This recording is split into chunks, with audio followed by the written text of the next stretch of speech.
നമസ്കാരം. തെക്കുവടക്കിലേക്ക് വീണ്ടും സ്വാഗതം. ഞാൻ വി കെ ചെറിയാൻ, ഡൽഹിയിൽ നിന്നും എൻ്റെ സീനിയർ സുഹൃത്ത് ശ്രീ മാധവൻകുട്ടി നാട്ടിൽ നിന്നും. ഞങ്ങൾ ഇന്ന് ചർച്ച ചെയ്യാൻ ഉദ്ദേശിക്കുന്നത് കേരളത്തിൽ ഡേറ്റ, സർക്കാരിൻ്റെ ഡേറ്റ മിസ്യൂസ് ചെയ്യുന്നു, പ്രൈവറ്റ് ഏജൻസികൾക്ക് കൊടുക്കുന്നു എന്നൊരു ഇഷ്യൂ ഉണ്ട്. ഹൈക്കോടതി അതിൽ ഒരു അങ്ങനെ ഉപയോഗിക്കാൻ പാടില്ല എന്നൊരു പെറ്റീഷന്റെ മറുപടിയായി പറയുകയും ചെയ്തു. സാർ, എന്താണ് നടക്കുന്നത്? അതായത് എല്ലാവർക്കും അറിയാം, സർക്കാരിന്റെ ഏറ്റവും കൂടുതൽ നമ്മളുടെ സർക്കാരിന്റെ കൈകളിലാണ്. അത് കേന്ദ്രത്തിന്റെ ആണെങ്കിലും സംസ്ഥാനത്തിന്റെ ആണെങ്കിലും നമ്മുടെ ഒക്കെ ഡേറ്റയുടെ സ്റ്റോറേജ് അൾട്ടിമേറ്റ്ലി സർക്കാരിന്റെ കയ്യിലാണ്. പക്ഷെ സർക്കാർ ആ ഡേറ്റ ഉപയോഗിക്കാൻ ശ്രമിക്കുമ്പോൾ അവർക്ക് പ്രൈവറ്റ് സെക്ടറിലുള്ള ടെക്നോളജി കമ്പനികൾക്ക് ഇത് കൈമാറേണ്ടി വരുന്നു. കാര്യം എന്ന് വെച്ചാൽ അവർക്ക് അത് ടെക്നോളജിക്കലായി ഉപയോഗിക്കാനുള്ള ഇൻഫ്രാസ്ട്രക്ചർ ഇതുവരെ ഇല്ല.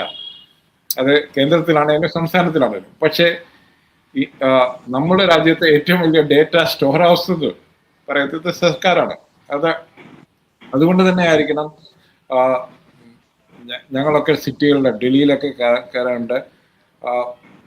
ഇന്ത്യൻ മാർക്കറ്റ് പിടിച്ചെടുക്കാൻ പോരുന്ന എല്ലാവർക്കും സർക്കാരിൻ്റെ ഡേറ്റ എങ്ങനെ റിലയബിൾ ആയിട്ട് നമുക്ക് മാറ്റിയെടുക്കാം എന്നുള്ള ഒരു പദ്ധതി ഇപ്പം കാർ സെയിൽസ് ഇന്ത്യയിൽ എങ്ങനെയാണ് അവർ ടാർഗറ്റ് ചെയ്യുന്നത്?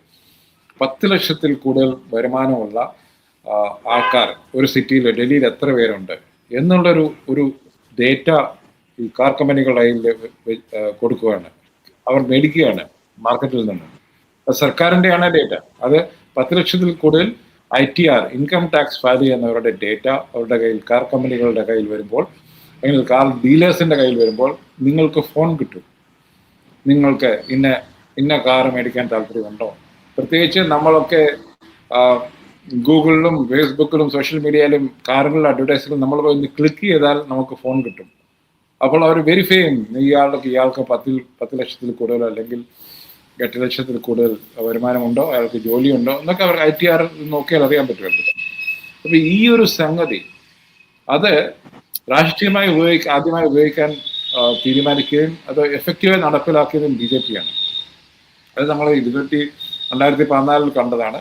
ഈ സർക്കാരിൻ്റെ ഡേറ്റ, അവരുടെ കയ്യിലുള്ള ഡേറ്റ, അത്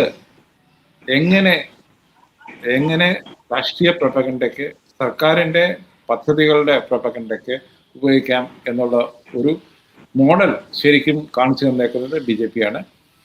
പക്ഷേ ഇതിനെയൊക്കെ ഐഡിയോളജിക്കലി എതിർക്കുന്ന ഇടതുപക്ഷം കേരളത്തിൽ അതേ പാത പിന്തുടരുന്നു എന്നുള്ള ഒരു ദയനീയമായ കാഴ്ച ഇപ്പോൾ കണ്ടുകൊണ്ടിരിക്കുന്നത്. വളരെ ദൗർഭാഗ്യകരമായ